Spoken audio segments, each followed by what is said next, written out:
고린도전서 5장 7절 말씀.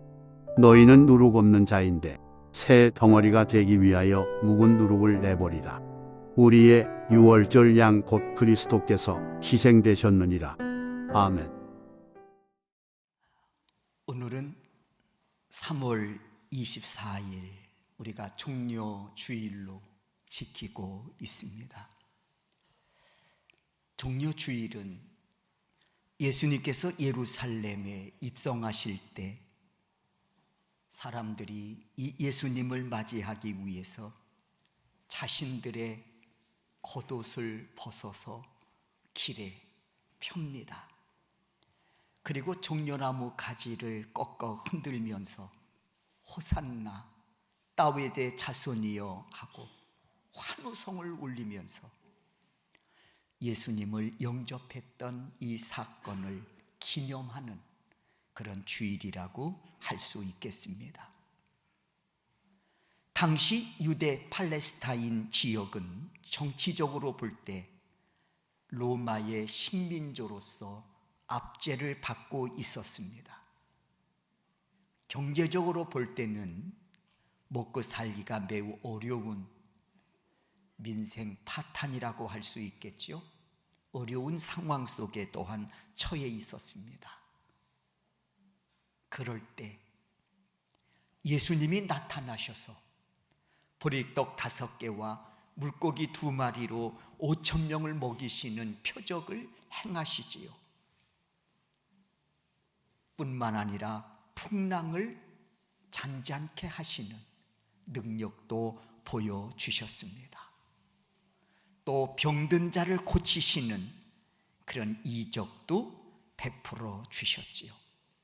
많은 사람들이 이 예수님이 행하시는 이 모습을 보면서 이야, 예수님께서 왕으로 예루살렘에 입성하시게만 하면 우리가 로마의 압제에서 이제 해방을 얻는 것은 시간 문제고, 또한 예수님의 능력을 볼 때 보리떡 5개와 물고기 2마리로 5,000명을 먹이시는 역사를 펼치실진데 경제적으로도 우리가 풍요로운 삶을 살게 될 것이 틀림없다, 이렇게 생각을 했던 것이지요. 그래서 예수님께서 어린 나귀를 타고 예루살렘에 입성하실 때에 야, 드디어 예수님께서 우리의 왕이 되시려고 이 예루살렘에 입성하시는구나 하고 옷을 벗어서 예수님 이리로 지나가시지요. 그러면서 양 주위에 서서 종려나무 가지를 꺾어 호산나 다윗의 자손이여 어서 오시옵소서 하고 예수 그리스도를 맞이하고 있는 그런 모습들을 볼 수 있습니다. 그러나 이들의 뜻과는 정반대로 예수께서 예루살렘에 입성하신 것은 죽으시기 위해서, 십자가에 달려 죽으시기 위해서 입성하셨다고 하는 사실이지요. 그래서 오늘 본문에서도 우리의 유월절 양 되신 그리스도께서 희생되셨느니라 말씀하고 있는 것입니다. 그렇습니다, 여러분. 오늘 본문에서 예수님은 유월절 양 되시어 희생되셨느라고 말씀하고 있습니다. 그렇다면 이들에게 유월절은 어떤 날인가? 어떤 의미를 갖는 날인가? 이날은 이들에게 있어서 마치 광복절, 우리의 광복절 8월 15일 날과 같은 그런 날이라고 할 수 있겠습니다. 이스라엘 백성들은 역사적으로 애굽에서 430년간 노예 생활로 고통을 겪습니다. 그런데 하나님의 강권적인 그 도우심을 입어서 이들이 해방을 얻습니다. 430년 만에 말이죠. 그리고 하나님은 이날을 기념하여 지키라고 명하시지요. 이날이 바로 유월절인 것입니다. 그리고 이들은 이날 유월절을 지키기 위해서, 우리에게는 광복절이 있잖아요. 그러니까 이들의 광복절이라고 할 수 있겠죠. 유월절이. 이날을 지킴에 있어서 이들은 양을 잡아 하나님께 제사를 올려드리면서 이날을 기념했단 말입니다. 출애굽기 2장 23절의 말씀을 보면 이들이 애굽에서 노예 생활을 하면서 얼마나 절망스럽고 얼마나 고통스러웠는지 이 상황을 이렇게 기록하고 있습니다. 출애굽기 2장 23절입니다. 이스라엘 자손은 고된 노동으로 말미암아 탄식하며 부르짖으니, 탄식하며 부르짖습니다. 하나님, 우리를 좀 구원하여 해방시켜 주십시오. 너무 고통스럽습니다. 부르짖으니, 부르짖는 그 소리가 하나님께 상달된지라. 여기서 상달되었다는 이 의미는 단순히 하나님이 들으셨다라는 말씀의 의미에서 끝나는 것이 아니라 한 걸음 더 나아가서 응답하셨다라는 뜻도 담겨져 있는 말입니다. 고통 속에 부르짖을 때 하나님이 들으시고 응답해 주셨다라는 것이죠. 여기서 응답은 뭡니까? 430년간의 노예 생활로부터 벗어날 수 있는 그런 은혜를 이들에게 베풀어 주셨다는 이야기입니다. 이들이 부르짖을 때 하나님이 응답하심으로 이 고통스러운 이 노예 생활에서 벗어날 수 있는 비밀을 하나님이 알려주십니다. 얘들아, 1월 14일 날 내가 애굽 전역에, 너희들이 지금 노예 생활하고 있는 이 애굽 전역에 죽음의 재앙을, 죽음으로 내가 심판을 내릴 것이다. 1월 14일 날 너희들이 노예 생활을 하고 있는 이 애굽 전역에 죽음의 재앙을 내리시겠다는 겁니다. 그러면서 왕궁의 왕자로부터 각 집의 모든 장자들은 죽음을 맞이할 것이다. 왕궁의 왕자로부터 시작해서 애굽 전역에 있는 모든 집의 장자들은 이 죽음의 재앙으로 다 그들이 죽게 될 것이라는 겁니다. 이 죽음은 사람에게 뿐만 아니라 그들이 기르는 가축에게까지 처음 난 것들, 초태생, 모조리 죽게 될 것이라고 말씀하고 있습니다. 그러나 너희들은 내가 애굽 사람과 구별하여 이 죽음의 재앙으로부터 반드시 보호해 주시겠다고 약속하십니다. 그리고 이에 덧붙여 말씀하시기를, 너희가 이 죽음의 재앙으로부터 보호를 받으려면 반드시 지켜야 할 규례가 있음을 말씀해 주시지요.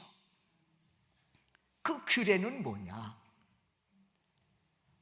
죽음의 재앙이 1월 14일 날 닥치게 될 때 너희는 1년 된 흠 없는 수컷 어린 양을 가족 수대로 잡아 그 피를 집 좌우 문설주와 인방에 바르라 말씀하는 거예요. 그래서 죽음의 신이 각 집에 방문할 때 만약에 그 집 좌우 문설주와 인방에 이 어린 양 피가 묻어 있으면 이 집은 하나님의 거룩한 자녀가 살고 있는 집이구나 하고 그 죽음의 재앙이 그 집을 그냥 패스오버, 그냥 지나치게 될 거라는 거예요. 이게 유월이라는 단어 아닙니까? 유월했다, 패스오버, 그냥 지나쳤다 그 말입니다. 뭘 보고 죽음의 신이 그냥 지나간다고요? 집 좌우 문설주와 인방에 어린 양 피가 묻어 있으면 그것이 증거가 돼서 이 집에는 하나님의 거룩한 자녀가 살고 있는 곳이구나 하고 죽음의 신이, 멸망의 신이 그냥 지나친다는 겁니다. 이거를 알려주신 거예요.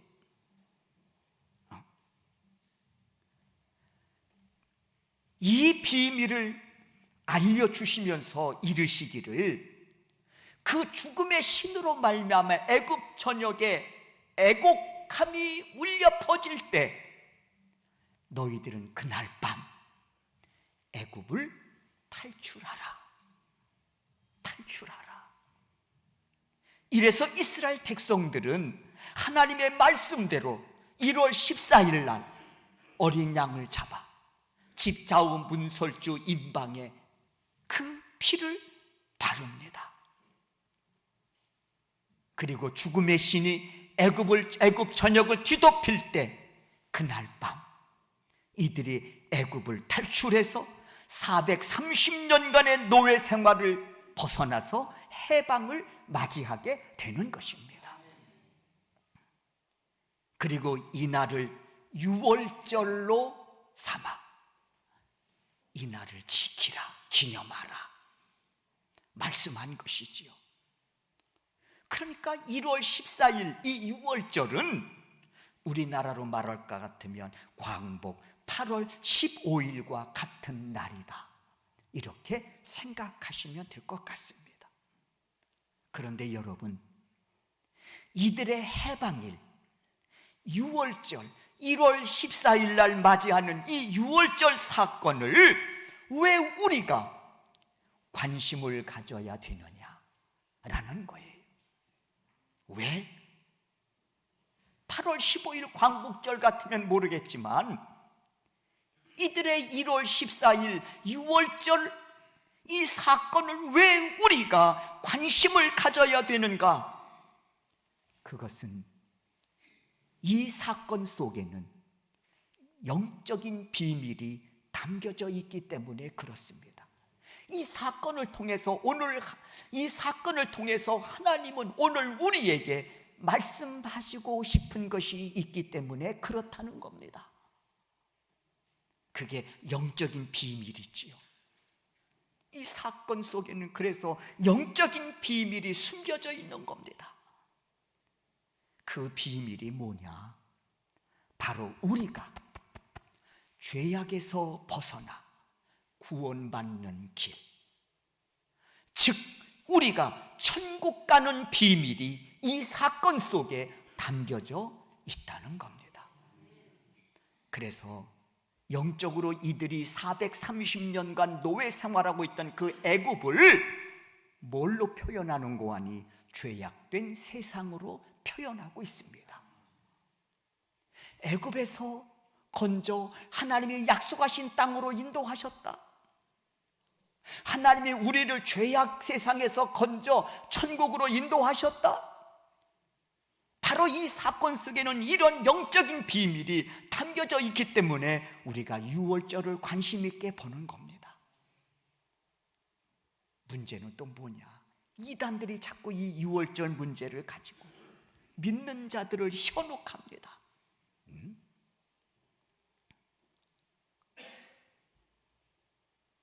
그래서 오늘 본문에서 말씀하시기를 유월절 양, 곧 그리스도께서 희생되셨느니라. 유월절 때 잡은 어린 양 피를 보고 죽음의 신이, 멸망의 신이 넘어갔잖아요. 예수 그리스도가 흘리신 보혈의 능력을 통해서 우리가 죄사함 받고 하나님의 거룩한 백성 되어 영생의 소망을 품고 오늘을 살아가는 믿음의 사람이 되지 않았습니까? 네. 그러니 오늘 우리에게 이 사건이 얼마나 중요한 사건이냐는 것이죠. 다시 한번 오늘 본문을 보십시오. 고린도전서 5장 7절입니다. 너희는 누룩 없는 자인데, 여기서 누룩은 죄의 속성을 말하고 있는 거예요. 누룩 없는 자인데 새 덩어리가 되기 위하여 묵은 누룩을 내어버리라. 여기서 묵은 누룩은 뭡니까? 죄를 내어버리라, 그 말이죠. 그러면 이어지는 말씀이 있습니다. 우리의 유월절 양 곧 그리스도께서 희생되셨느니라 그랬어요. 여러분, 우리가 예수를 믿는 근본적인 이유, 우리가 예수를 믿는 근본적인 목적이 뭡니까? 근본적인 예수를 믿는 근본적인 이유와 목적이 뭡니까? 영생, 곧 천국 아닙니까? 이게 근본적인 이유와 근본적인 목적이에요.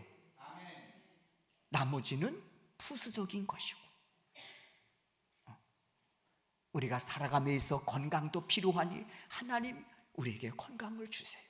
우리가 살아가다 보면 또 물질도 필요하니까 하나님 우리에게 물질도 필요합니다. 기도해야 되겠죠.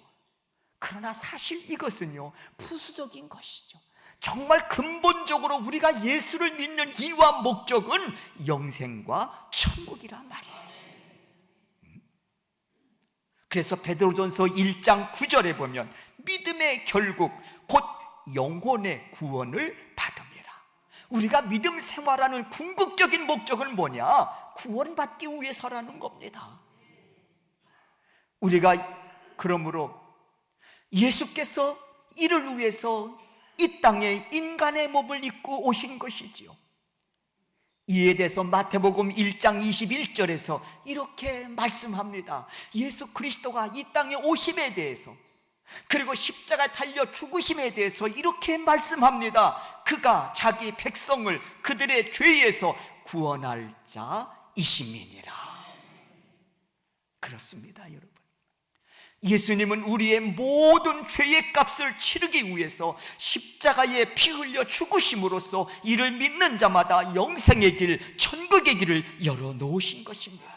그러면 누군가 나에게 당신이 어떻게 천국 가게 되었습니까? 라고 묻는다면 우리는 이렇게 답할 수 있습니다. 예수 그리스도께서 내 모든 죄악을 대신 짊어지시고 십자가에 피 흘려 죽으심으로 그분이 나의 모든 죄값을 치르셨기에 우리가 의인되어 천국 가게 되었노라고 담대하게 우리가 고백할 수 있는 것입니다. 사랑하는 성도 여러분, 서두에 잠깐 말씀을 드렸듯이 오늘은 종려주일입니다. 그리고 내일부터는 고난주간이 시작되지요. 종려주일이란 예수님께서 나의 모든 죄악들을 해결해 주시려고, 그리고 천국 백성 삼아 주시려고 예루살렘에 입성하신 날을 기념하는 주일입니다. 단순히 정치적인 해방자로 입성하신 게 아니고요, 우리 먹는 문제 해결해 주시려고 입성하신 것이 아니고 우리의 모든 죄악을 해결해 주시고 우리로 하여금 천국 백성 삼으시려고 예루살렘에 입성하신 날이라는 것입니다. 그리고 예수님은 금요일 오전 9시에 십자가에 달려 물과 피를 쏟으신 후에 오후 3시에 죽으심으로 온 인류의 죄를 대속하신 것입니다. 그러므로 예수님은 이 십자가 사건을 믿는 자들에게 주시는 은혜가 있습니다. 십자가 은혜가 있단 말입니다. 십자가 은혜가 뭡니까? 첫째는 죄 사함의 은혜입니다. 여러분, 죄 없으신 예수님이 그 치욕스러운 십자가를 지고 왜 돌아가셨을까? 당시 십자가의 형은 중죄인들에게 내려지는 사형이었습니다. 그런데 죄 없으신 예수님이 십자가에 달려 죽으신 겁니다. 그래서 내가 어찌하여 사죄의 은총을 입고 구원받았느냐고 묻는다면 우린 이렇게 답할 수 있다는 것입니다. 예수님이 내 모든 죄를 짊어지시고 십자가에 죽으심으로 나의 모든 죄값을 치르셨기 때문이라고 우리는 답할 수 있는 겁니다. 그러므로 사죄의 은총을 입은 자들은 심판대가 두렵지 않습니다. 히브리서 9장 27절을 보면 한 번 죽는 것은 사람에게 정해진 것이고 그 후에는 심판이 있으리니 라고 말씀하셨지만, 예수 그리스도를 나의 구원자로 영접하고 십자가 은혜로 죄 사함 받은 자들은 죽음이 두렵지 않다는 겁니다. 이 말은 또 다른 의미로 볼 때 심판이 두렵지 않다는 겁니다. 심판은 누가 두렵습니까? 죄인이 두려운 거예요. 그런데 예수님께서 우리의 모든 죄를 십자가 달려 죽으심으로 해결해 주셨기 때문에 이를 믿는 자들은 심판이 두렵지 않다는 겁니다. 스데반이 돌에 맞아 죽어가면서도 그 얼굴이 천사처럼 빛을 발할 수 있었던 것은 죄사함과 더불어 그에게 천국 소망으로 그 심령을 하나님이 가득 채워주셨기 때문이었습니다. 스데반, 우리와 똑같은 성경을 가진 사람입니다. 왜 죽음이 두렵지 않겠습니까? 그럼에도 불구하고 그 죽음의 두려움을 뛰어넘고 오히려 죽음 앞에서도 천사처럼 환한 얼굴로 빛을 발할 수 있었던 것은, 그리고 오히려 자기를 향해 돌을 던져 자기를 살해하는 자들을 위해 중보하며 기도할 수 있었던 것은 죄사함의 기쁨과 더불어 천국 소망으로 그 심령 속에 가득 채워주시는 은혜가 있었기 때문이라는 것입니다. 그러므로 죄사함 받은 자들은, 십자가의 은혜를 통해서 죄사함 받은 자들은 심판이 두렵지 않습니다. 오히려 하나님의 보좌 앞에 나아가 은혜를 구합니다. 이에 대해서 히브리서 4장 16절을 통해서 이렇게 말씀합니다. 때를 따라 돕는 또 다른 은혜를 얻기 위하여 은혜의 보좌 앞에 담대히 나아갈 것입니다. 어떤 이에게는 하나님의 보좌가 심판대입니다. 그런데 어떤 이에게는 하나님의 그 심판대가 은혜의 보좌가 되는 겁니다. 누가 은혜의 보좌가 됩니까? 죄사함 받은 자들입니다. 사랑하는 성도 여러분, 오늘 우리는 종려주일을 맞이하여 은혜의 보좌 앞에 나와 하나님께 예배를 올려드리고 있습니다. 주의 종이 소망합니다. 여러분 모두에게 죄 용서하심의 은혜를 통한 그 구원의 기쁨이 여러분의 심령 속에 큰 은혜의 강물이 되어 흐르는 그런 역사들이 증거되기를 주의 이름으로 축원합니다. 두 번째, 십자가의 은혜는 뭐냐? 죄 사함과 은혜와 더불어서 하나님의 자녀되는 은혜를 얻습니다. 십자가 은혜는 하나님의 자녀되는 은혜. 요한복음 1장 12절입니다. 우리 다 같이 한번 이 말씀을 함께 읽습니다. 읽겠습니다. 영접하는 자, 곧 그 이름을 믿는 자들에게는 하나님의 자녀가 되는 권세를 주셨으니. 그렇습니다. 예수님께서 내 모든 죄를 사하시려고 십자가에 달려 죽으심을 믿는 자들에게는 하나님의 자녀가 되는 권세를 주신다고 약속합니다.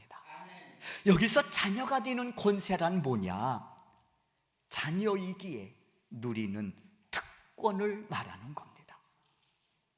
자녀 되는 권세는 자녀이기에 누리는 특권을 말한다는 거예요. 여러분, 내가 누군가의 자녀가 되었을 때 누리는 특권은 참 많습니다. 사랑부터 시작을 해서 그렇잖아요. 그런데 빼놓을 수 없는 특권이 하나 있습니다. 자녀이기 때문에 내가 좀 부족해도, 내가 좀 연약해도 누리는 특권이 있다만 자녀이기 때문에 그게 뭡니까? 상속권입니다. 아닙니까, 여러분? 상속권은 자녀가 누리는 권세입니다. 특권입니다. 그러므로 우리가 하나님의 자녀로 살아간다고 하는 것은 나는 하나님의 상속자라는 겁니다. 하나님의 상속자. 왜? 그분의 자녀니까. 우리가 하나님께로부터 받게 될 최고의 상속은 무엇입니까? 하나님의 나라입니다. 천국입니다. 그래서 로마서 8장 17절에서 보면 자녀이면 상속자라. 너무도 지극한 말씀이죠. 자녀냐? 그러면 상속자라. 우리는 그리스도를 통해서 하나님의 상속자들이라. 그리스도가 우리를 위해서 십자가 달려 죽으심으로 우리의 죄를 사하시고 하나님의 자녀된 권세를 우리에게 주심으로 우리가 하나님의 상속자가 되었다는 것입니다. 그래서 예수 외에는 구원의 길이 없다는 거예요.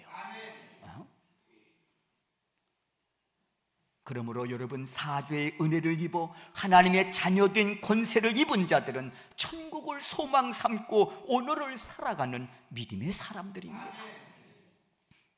이 소망은 결코 부끄럽지 않는 산 소망입니다. 천국 소망을 품고 살아가는 것은 결코 부끄럽지 않는 살아있는 소망이라는 거예요. 왜냐? 예수 그리스도께서 십자가를 통해서 보증해 주신 소망이기 때문에 그렇습니다.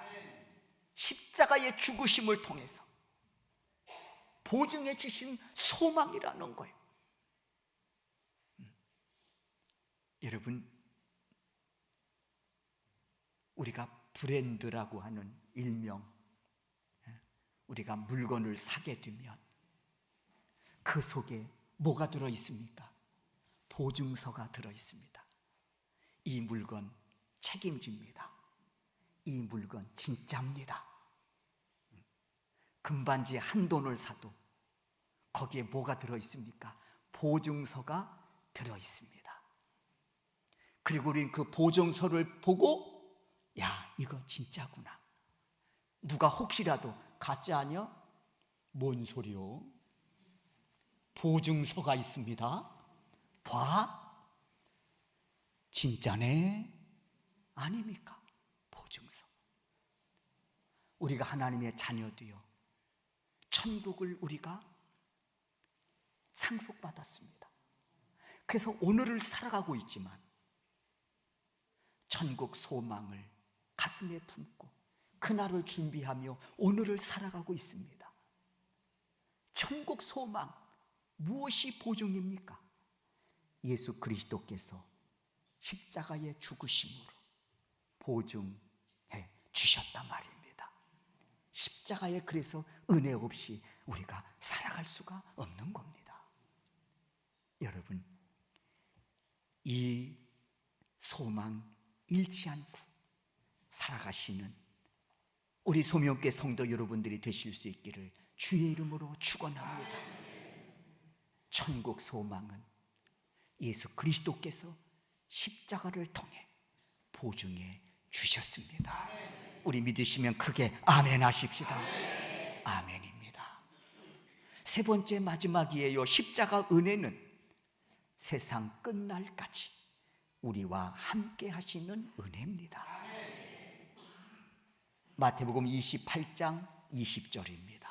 다 같이 한번 우리가 이 말씀 읽도록 하겠습니다. 읽습니다. 내가 너희에게 분부한 모든 것을 가르쳐 지키게 하라. 볼지어다 내가 세상 끝날까지 너희와 항상 함께 있으리라 하시니라.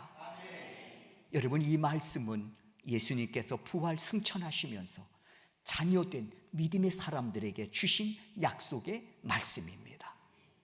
그리고 예수님은 이 약속을 지키시기 위해서 보혜사 성령님을 보내주셔서 우리가 무엇을 하든 어디에 있든 항상 함께 하심으로 우리를 눈동자처럼 지키시고 보호하시고 인도해 주시는 참 좋으신 하나님이십니다. 그래서 우리는 이렇게 찬송하며 함께 하심의 은혜를 노래합니다. 주와 같이 길 가는 것 즐거운 일 아닌가. 우리 주님 걸어가신 발자취를 밟겠네. 한 걸음 한 걸음 주 예수와 함께 날마다 날마다 우리 걸어가리. 한 걸음 한 걸음 주 예수와 함께 날마다 날마다 우리 걸어가리. 사랑하는 성도 여러분, 믿음의 선진들은 이 은혜로 살았습니다. 그리고 이 은혜로 믿음의 정절을 고난 속에서도 지켰습니다.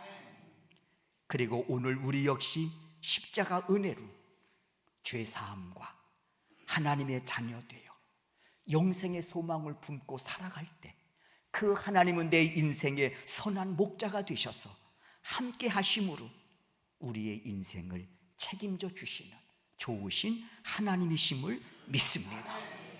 그분과 함께 걸어가는 이 길은 생명의 길입니다.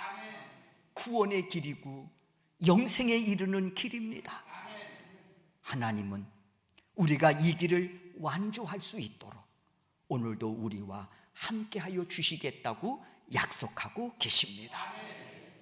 종려 주일을 맞이해서 십자가의 은혜, 죄 사함의 은혜, 하나님의 자녀 되는 은혜, 함께하심의 이 은혜로 다시 한번 무장하고 믿음의 사람으로서 마땅히 달려가야 될 그 길을 완주할 수 있는 그런 우리 소명교회 성도 여러분들이 되실 수 있기를 주의 이름으로 축원합니다.